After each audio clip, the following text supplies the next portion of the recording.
Hello everyone and welcome to Hot Shots TV. I'm Scott Briard and you're here for another episode of This is Darts. Now quickly, this weekend, many of us on holidays on Monday. We know down in the States they will be enjoying President's Day. We have a family day here in Canada and I awfully like family day, at least here in Ontario. I don't know about the rest of the provinces, so I don't want to get you excited, but I know here in Ontario we definitely have family day coming up on Monday. So we're about to enjoy a nice 3-day weekend.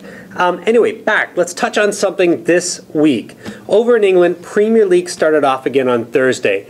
And let me tell you, the lineup is fantastic this year. A little bit disappointed. John Part is now out of it, the 8 players that are playing in this event.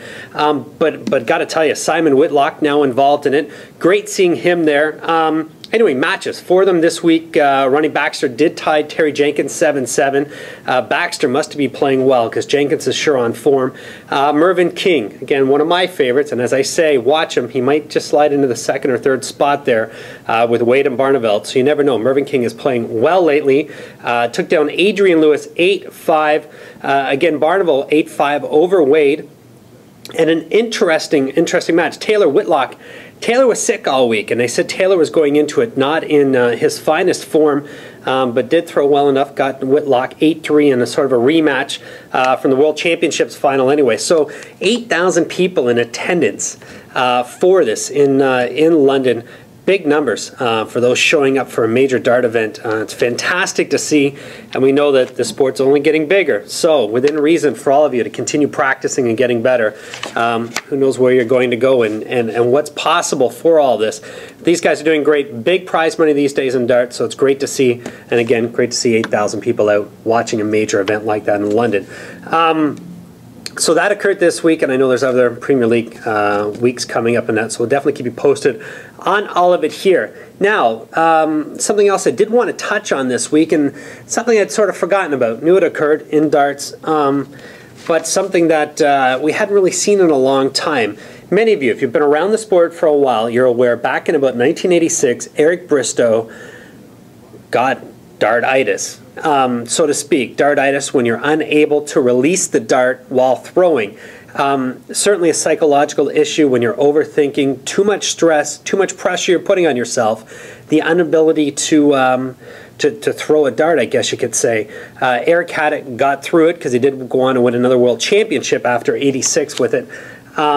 But young guy did come in the store this week, local player, done really well over the last couple of years, made his way up from B Division, A Division, up into Super, and lo and behold came in this week and said, I can't release the dart, and actually stood on the line and completely shook as he held the dart to it.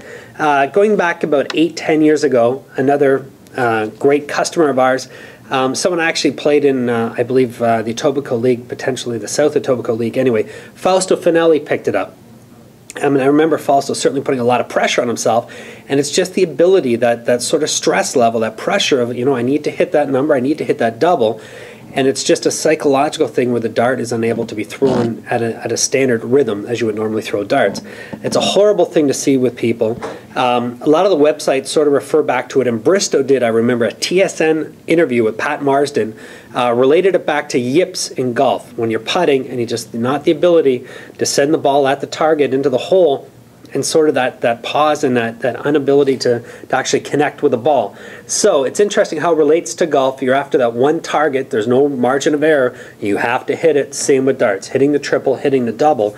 It is pressure that only the player can put on themselves.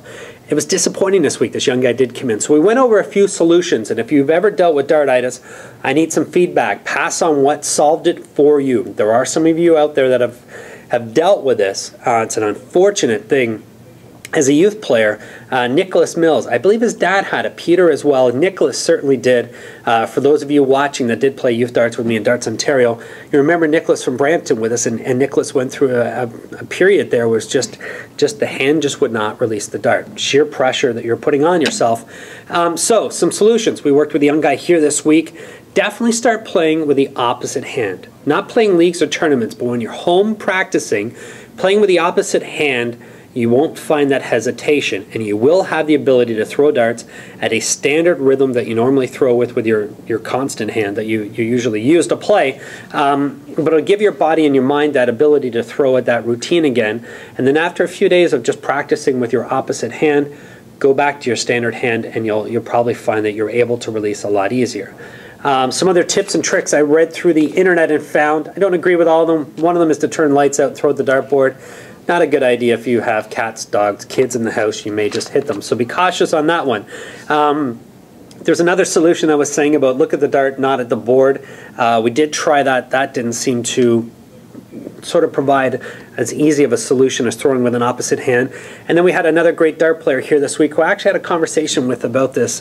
Huey Litton mentioned that he knew of someone that used a tennis ball. Take your dart arm, throw a tennis ball against the wall using the same motion you would use to throw a dart, and you won't find hesitation throwing a tennis ball, and that might just build up your mind to have the ability to throw the dart again at the way you used to prior to getting dartitis.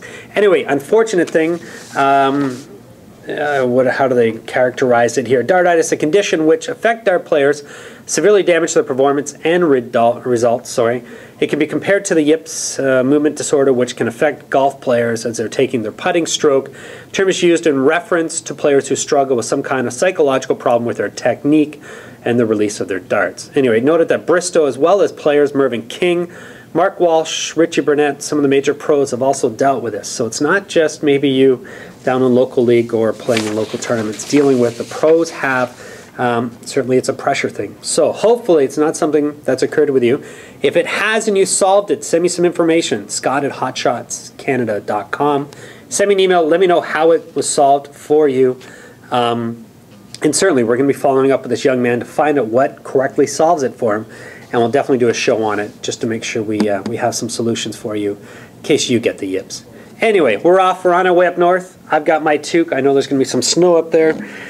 Every time I put this on, I want to do the old Bob and Doug Great White North SCTV routine, the good day, you know. Anyway, Canadians will get that. Anyway, hopefully you don't have the yips. Hopefully no dartitis has gotten into you. Everybody, enjoy your long weekend. Thanks for watching.